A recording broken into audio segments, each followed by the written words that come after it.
Well, the last one is written by a author called Warcher. They don't have a author's page. And Warcher has made a regular size SCP for me to finish this off. Okay, here we go.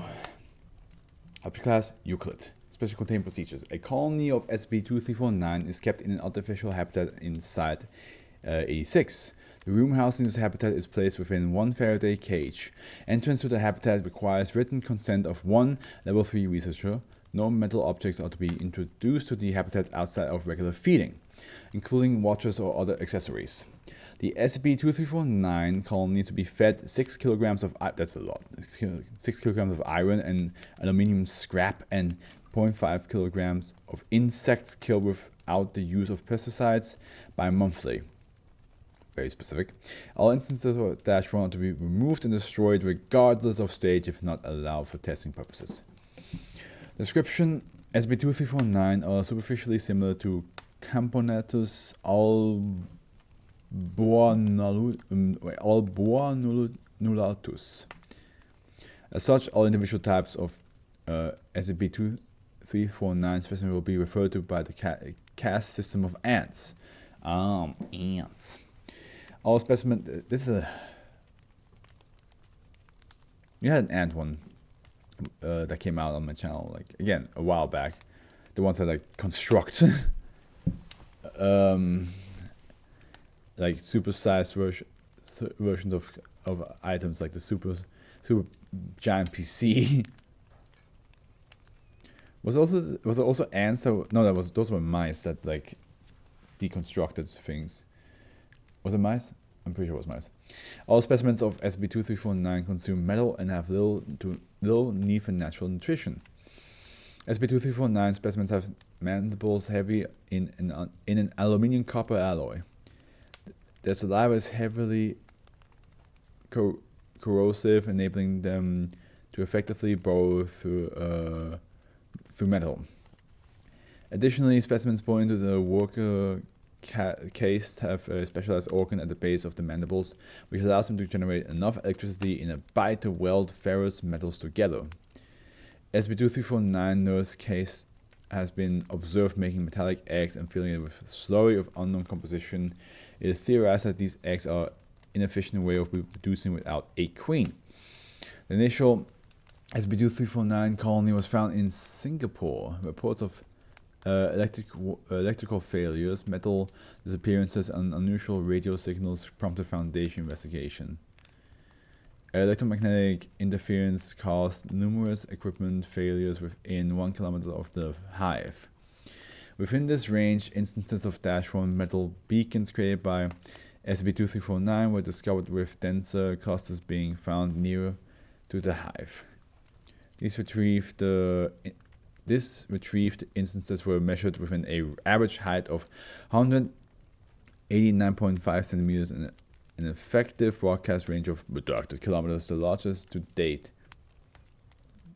A deceased worker. Yeah, look at that boy.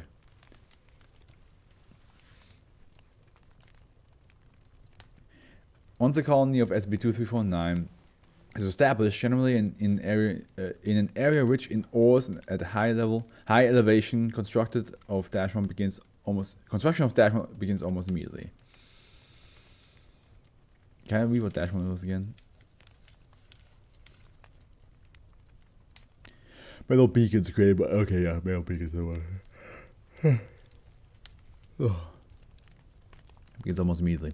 -1 is a designation for any beacon created by SCP-2349.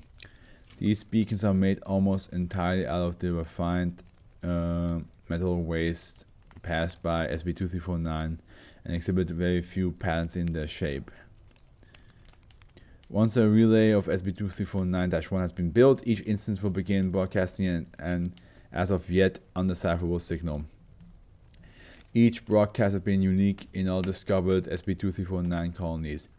The purpose of these broadcasts are currently unknown. See Addendum B.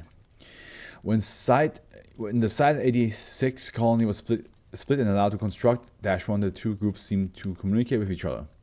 To test this theory, a D-class personnel was sent to the first half of the colony and was instructed to stomp near SCP-2349 specimens generally impede the construction of -1. When the same D-class personnel moved to the second half of the colony, he was assaulted by the only warrior-cased SCP-2349 observed to date. You attacked our weak ones, our women, our children. Well, there's only the queen, right? So there's no women. There's just one woman. But children. Oh. You attacked our fellow workers and children. These specimens were noted to have formed a boundary around the colony in the direction the D-class personnel was going to arrive, given the direction he left the initial group. After this event, the two halves were merged once more, and a Faraday cage had been constructed around the enclosure to prevent any possible communication between the Site 86 colony and outside colonies. After the construction of these two cages, the reproductive cycle of captive SCP-2349 specimens slowed significantly, and observed specimens moved as if in the days lasting for 3 weeks after construction. The diminished repopulation of the Site 86 colony was deemed acceptable to prevent any possible transmission of classified data. Since the finding and capture of the initial colony, only infestation have been found. This, along with the stagnant number of SCP-2349 infantation captivity, confirmed that the slow reproduction. While it is unknown what would result from allowing several separate colonies of SCP-2349 to produce -1 in such quantities, as an initial colony, it is theorized that the electromagnetic fields generated would cause a complete failure of all electrical grids within kilometers of the core beacon cluster. Addendum A, all -1 instances have been sparse and minute in size compared to the instances seen in the initial encounter.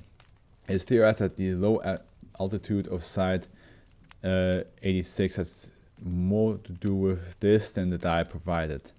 And then Addendum B, on 9D, a colony in Argentina broadcasts the only deciphered signal, a sequence encrypted rudimentary Spanish to date. Unfortunately, the colony was destroyed by a wildfire before it could be investigated further. The transcript of the broadcast follows.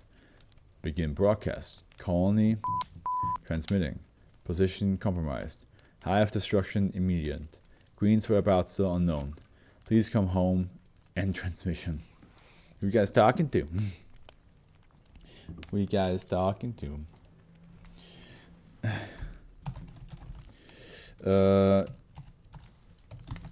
If I had $1 for ants building